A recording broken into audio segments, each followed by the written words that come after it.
I warn you, I am not peppy tonight. I just plan on doing a little light investigation tonight. When we worked on this DR350 a couple nights ago, I was hoping that by fixing the needle valve in the carburetor and adjusting the float level to where it should be, the engine would run better. But it doesn't. The idle is still very erratic. That's not funny. I'm also spicy. And it backfires more than it should. It backfires enough that I'm scared to start it. I haven't captured any of its shenanigans on camera because it's sly, but I'm a little bit scared of it. I was trying to start it, and it kicked back enough that my knee hit the handlebar. See that? Swollen knee? This one? I don't know how well it's showing up, but it is swollen. It's been pretty sore. Makes me wonder why I'm spending time on this thing. I know why. I can't back down from a challenge. Unless it's a challenge to eat more vegetables. Or go to the dentist. Anyhow, I mentioned that if the carburetor isn't the reason that it doesn't run right, it may be the electrical system. Maybe the timing is wrong. Maybe the brain box is fried. And some of those things are hard to test. But we're not going to look into that tonight. I had another idea.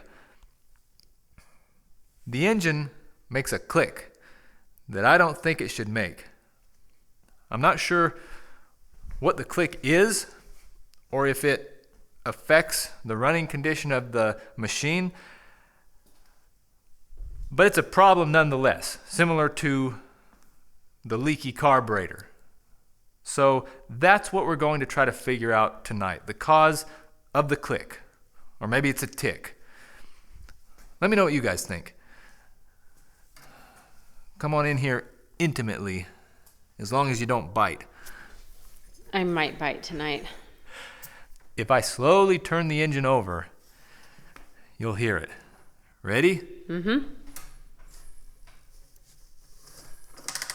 A little more. There. Did you hear that click? I don't know that I did. One more time. That time. At the end or in the middle? Right at the end. Okay. It's difficult to isolate the click I'm talking about from the click back from the Kickstarter. But we'll go one more time because this is what the video is about. There. Okay. If I had to guess, maybe a loose cam chain. And it's possible, theoretically, that if the cam chain is loose enough, the valve timing won't be what it should be.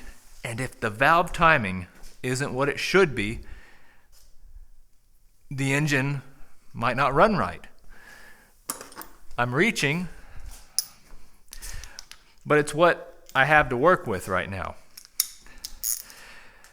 I'd like you to step back and get a picture of the machine, a nice picture of what it looks like right now, because we're going to take off some parts, and before we put them back on, we might make them look better. I plan to take the paint off of this gas tank. This silly comfort seat, I'd like to switch, but I don't have one better. But anyway, this is the before picture, and I think it might be interesting to track the progress of this machine. Well, how much are you going to do tonight? I plan to take off the seat and the tank and probably the rocker cover on the engine. This piece here, that will expose the very tippy top of the engine, internals, and maybe we can see the origin of that click. And if we can, I bet that'll just turn your mood right around. Oh, really?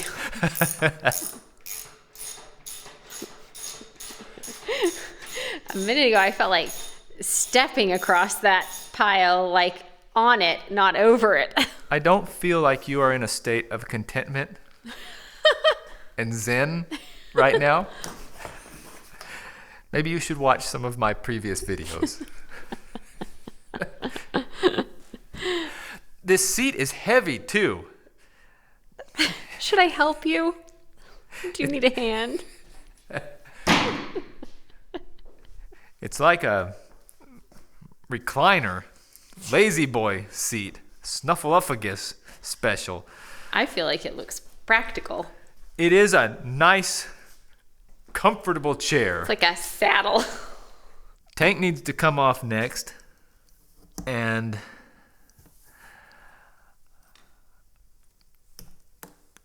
I'll do that off camera, unless you want to read off some topics from the punch list. Hooray. Where's the punch list?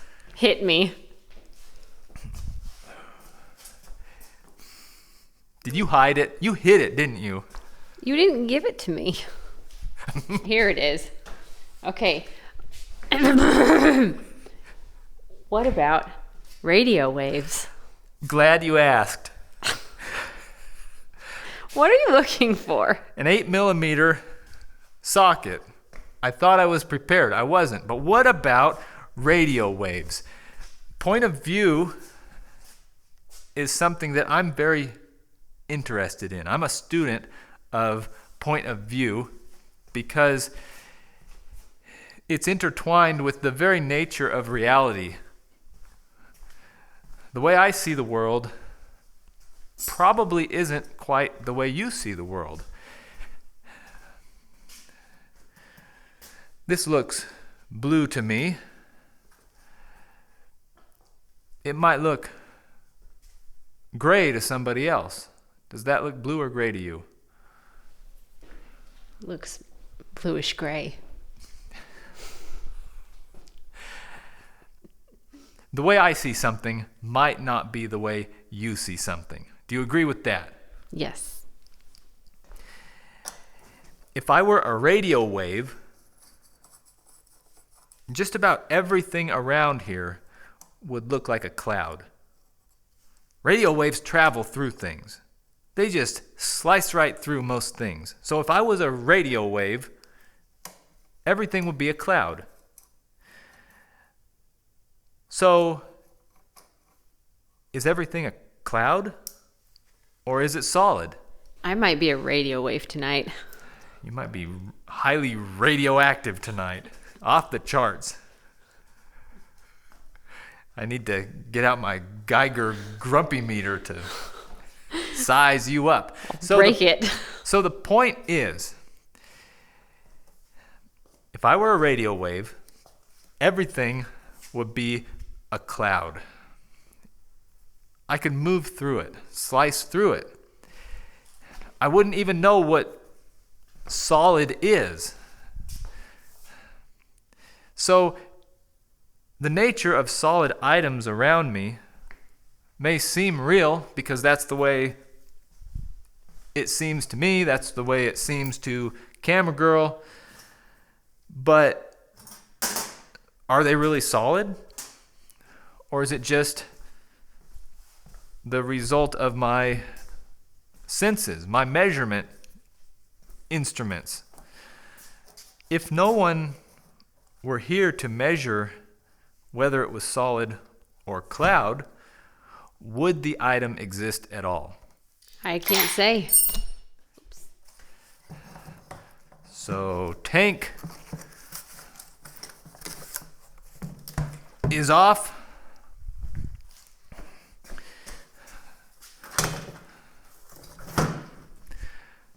Next we will remove this top engine mount, and I'll spare you guys for that. I've removed the upper engine mount along with the decompression lever and the coil. Now we can remove this rocker cover. I cleaned it off, but not really thoroughly because I want to make this video quick so Camera Girl can get to a nice cup of tea. I need a cup of tea. But it's important to clean it because all the grime that was on here could get into the motor if I didn't clean it off. So we'll start loosening up these bolts. You can tell me about your dream job. Be very careful trying to turn something you love into your profession. You might think, well, I'll just love my profession that way. Not really, not guaranteed. You might just end up loathing your hobby. It can happen. So cherish your hobbies. Don't exploit them. Color is an interesting thing. You acknowledge that different people see colors in a different way. Yes, it's possible. So who's right? I don't think there is a right or wrong. I don't think it matters. If one person sees blue and the other sees gray, is the thing actually one or the other? Or is the perception of color just a construct of the observer's mind? That's an important question. Some smarties out there might say, well, color is quantifiable. There's instruments that measure color. Maybe red is number XYZ 47 on the color measuring instrument. That's just the instrument's perception of that color. That doesn't mean the thing actually has a color. So if we take the next step, if we maybe let our mind believe that there is no actual color to anything, it's just something we put together in our mind, can the same be said for whether an object is solid or a cloud? Similarly to color, it's all a matter of how you perceive it. I perceive this as solid.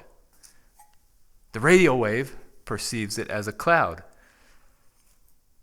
Is it either one, or is it just a matter of how we digest it?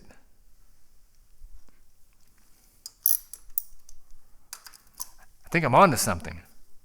Keep loosening those bolts. The bank.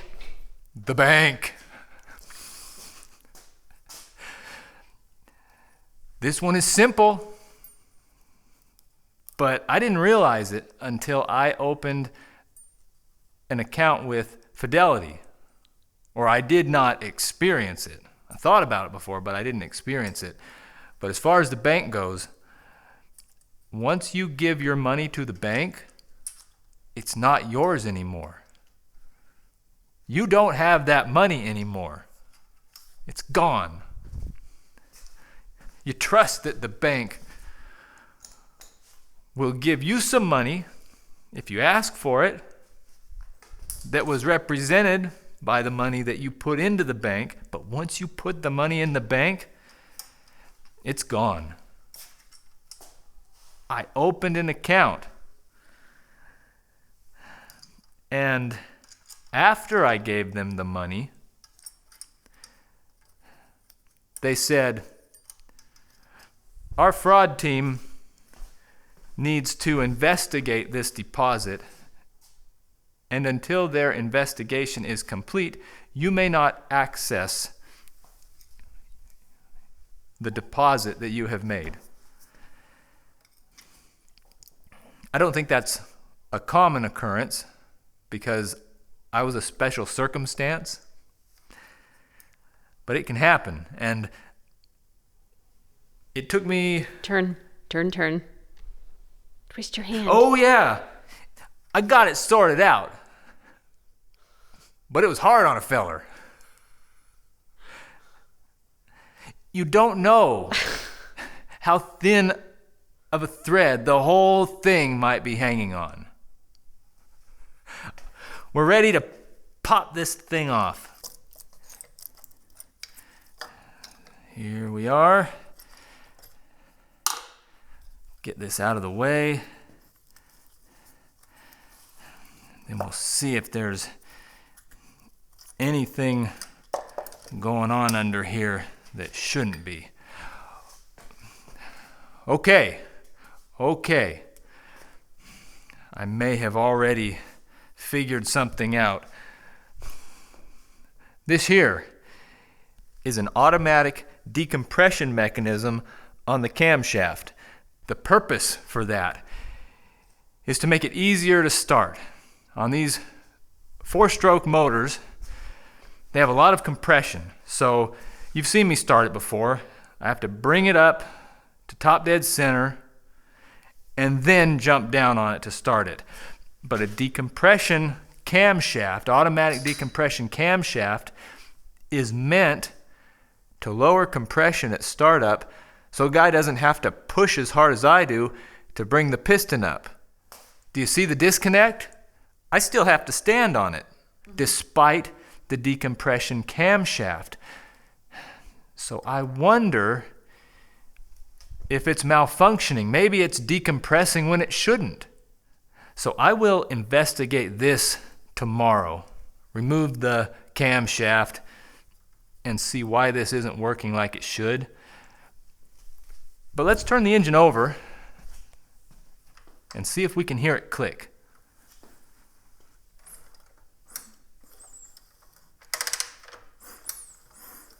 I don't hear a click.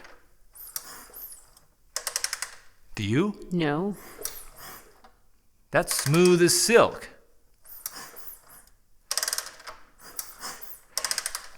The click is somewhere in that rocker cover, in the valve train. We'll dig into it a little bit deeper tomorrow night. If you're interested in seeing yesterday's video, here's a link to that. And if you want to know what happens to this issue, I'll put tomorrow's video on the screen as well. Thanks for watching. It's time for tea.